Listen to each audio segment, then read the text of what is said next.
Hey guys, how are you? The phone that I have in front of me is the Xperia XZ1 Compact, and my biggest issue was I wasn't really sure how to approach the review of this phone because in a lot of ways this phone is very unique. It has a very small shape, small form. It's a 4.6-inch display. The phone is 2 years old. It's from 2017, Snapdragon 835, 4 gigabytes of RAM. The display is 720p and it's not 18 by 9, it's 16 by 9. So this phone compared to modern generation phones is very unique in every possible way. And it was very difficult for me to find a way to portray this, even though this phone in its entirety is actually amazing. So I pulled out one of my favorite phones from 2013 and then I put them side to side. The size is pretty much the same, the display is pretty much the same. The HTC One M7 has a 4.7 1080p panel, whereas this one has a 4.6 720p panel.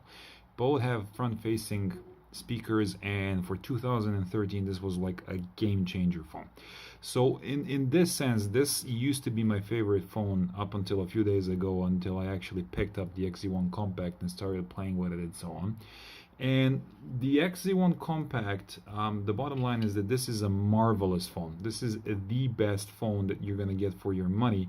And the reason I'm reviewing this now is because with the new phones that are coming out, first of all, the trend is that all the phones are big. Like 5.5-inch is considered to be a compact phone. That's number one. And number two, because of the 855 Snapdragon coming out, this is going to be a very cheap and affordable phone. So literally there is nothing bad about this phone. This phone does everything perfectly. As for the design, when you look at the renders, you look at the pictures, it looks blocky. It really does. It looks huge, it looks big, but when you actually pick it up in your hand, it's not. Because the phone is small, you actually need to have a thicker phone because it's actually easier to hold. Design-wise, this phone is perfect. There are no tiny little cracks or crevices where the dust can come in other than the speaker grills, but you can easily clean that from time to time. You have a dedicated camera button, fingerprint sensor, volume rockers. I preferred when the volume rockers on Xperia phones were lower, but this is a personal preference. Matte black was the matte black back of the phone is does not attract fingerprints, so for me personally this is absolutely great. The camera does not protrude, there is no bump because the phone is thick.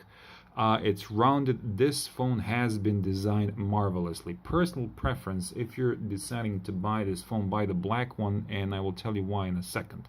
The other ones are also looking great on the outside, but the point is that when you turn the display on, and this display is gorgeous to the point where it seamlessly transitions into the actual bezels of the phone.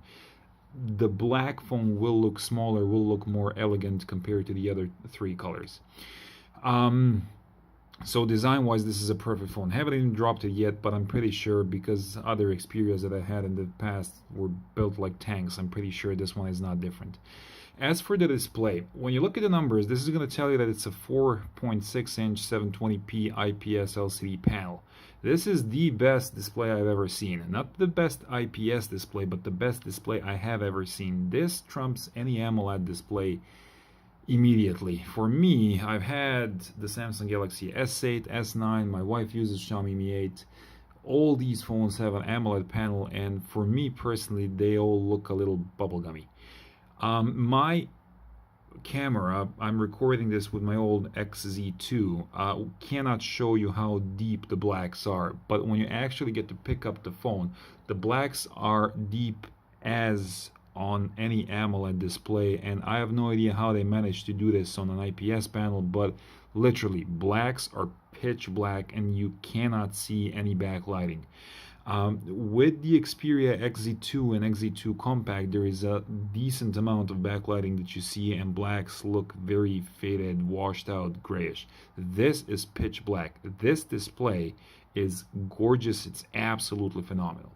Now, the problem that I had is that a few days before I picked this one up, I also picked up Pixel 2 XL because they're both Snapdragon 835 phones, and I wanted to see if there is any value for the money that these phones would offer.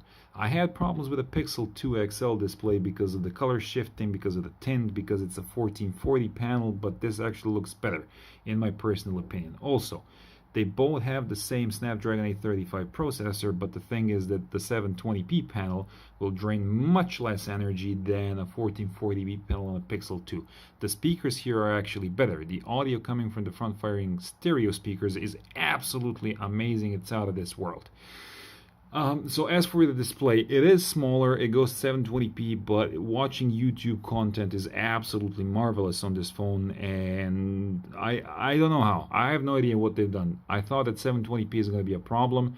When I remember the older Xperias like Z5 Compact or Z3 Compact, they all have the 720p display, but this IPS technology is different. The blacks are pitch black. This display is better than on the XZ1, better than on any XZ2 series, whether it's the regular 2 or the compact XZ2. Like, it's just better. Don't know why, don't know how, but it's absolutely phenomenal. As for the performance of the phone, 720p display with a Snapdragon 835, it chews through literally every game that I played, whether it's PUBG Mobile, whether it's Fortnite Mobile, literally chews through everything. With 4 GB of LPDDR4 RAM, this goes through everything. Here I have just 2 smaller games. They will not be very representative of the phone's capacities. I uninstall the games because my son starts playing games every time he sees my phone is on the table, and I don't really allow that. So this is the reason why I install, but trust me, choose through everything. This phone with a 720p display outperforms the Xperia XZ2, which had a Snapdragon 845 but had a 1080p display. I had RAM management problems with my XZ2 Xperia. This one, nothing, works like a charm. Battery life. As you can see, I have 54% of battery left, and I have been using the screen, if I'm not mistaken, for about 2.5 hours. Yeah, 2 hours 36 minutes. And this phone is a little weird when it comes to battery.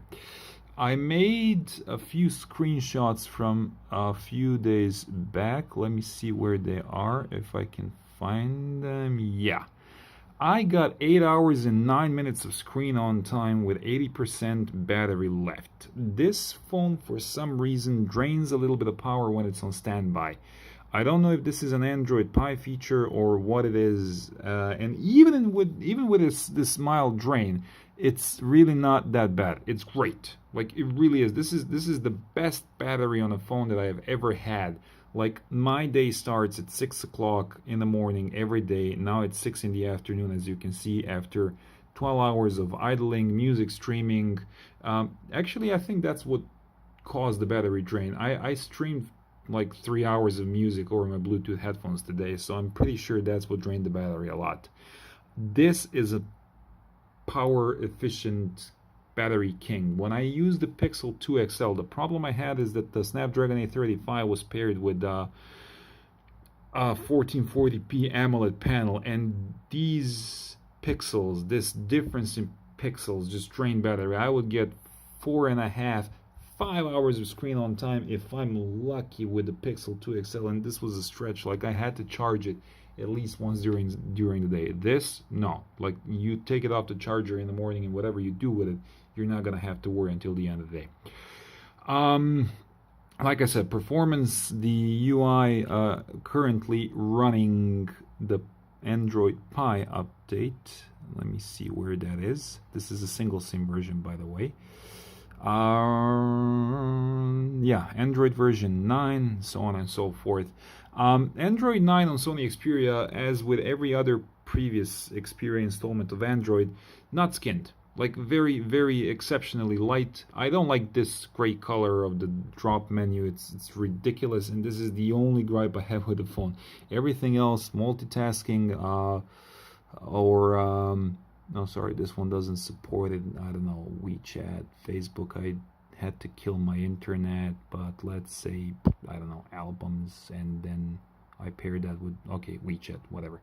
I thought that 4.6-inch display will be a problem when it comes to multitasking, but it's not, because the clarity of the actual display is really, really awesome. Sony Xperia skin does not have any bloatware. I had few applications that I had to disable, like I don't know, AVG, antivirus, and Xperia Launch, and a few other applications. But once you do that, the phone doesn't really bother you, and the more applications you disable, the less battery is going to be drained. My internet is currently disabled because I didn't really want to be interrupted while I'm doing this review. I had no reception problems, no Wi-Fi problems, nothing of the sort. Camera experience is great, but you have to know what you're doing. If we talk, first of all, you hold the camera button and it launches the app. Taking photos is really fast. You point, you click, that's it. The shutter speed is fast. You will have no problems. However, offers a few options. First of all, I choose to go with a standard 4:3 ratio rather than 16:9 because I don't have lens distortion, and I choose to go 12 megapixels instead of 19 because of low light performance. That's my personal preference. I'm not telling you need to do that, but yeah. As for the video, in the drop-down menu, you can shoot full HD 60 frames per second, which I generally prefer over 4K. This will be cropped in, however. And then in the modes here, sorry, this is manual. In the modes, you have the standard slow motion that has been a standard since the Xperia XZS. It's the same, practically. Xperia XZS, XZ1, XZ1 Compact, XZ2, it's literally the same. You have a choice to shoot between super slow motion, one shot, or slow motion, which is 120 frames per second. This one will give you a 5-second burst of slow motion and 960 frames. This will give you the option to choose how long you want the video to go for 150 frames per second. This one looks better in optimal light, daylight, a lot of light. In low light situations, this will not do anything. This is why I suggest switching to 120 frames per second, because as you can see, the amount of light that comes into the lens is much greater and performs much better. As for the selfie camera, you have a choice between a regular lens, as on every other phone, and you have a choice to take a wide-angle selfie. Also, wide-angle works for selfie camera as well. You can put more in your shot. The thing with the selfie camera with the wide angle is that, as you can see, the curtain here on the side is a little rounded. You will have the fisheye effect, and you can look at it from two different perspectives. You can either look at it from an artistic approach, or you can look at it as something that bothers you. Me personally, I like it. I managed to get really amazing shots that kind of look artistic, but the fisheye effect you will only have if you're taking photos close range. If you're actually taking a wide selfie longer, it's like if something's really far behind you, then you're not gonna see this. As for the stills, I don't know. This is my bike. I mean, yet again, the camera which I'm using to record this will not show you, but the quality of the picture is amazing. This is a low light situation in my garage, and this is a little gimmicky, I admit it. I have no problems with this camera. The shots that come out of this look absolutely amazing. This is a selfie photo from my classroom with a wide-angle camera. There is no noise, no distortion, no, like, what they've done with a Pi upgrade was absolutely amazing. This is a picture that I've taken outside tempering with manual controls. When you look at the greens, yeah, as with any other Sony camera, there's going to be a ton of post-processing because, for example, here it's muffled and blurry, and here it looks much better. Why did they keep doing this? I don't know. But this is like when I really crop in. If you want to shoot professional photos with this camera, no. There is no raw input, there is no raw mode. But if you want something for social media and pictures that generally look pleasant as like a point-and-shoot camera, then this will be your phone.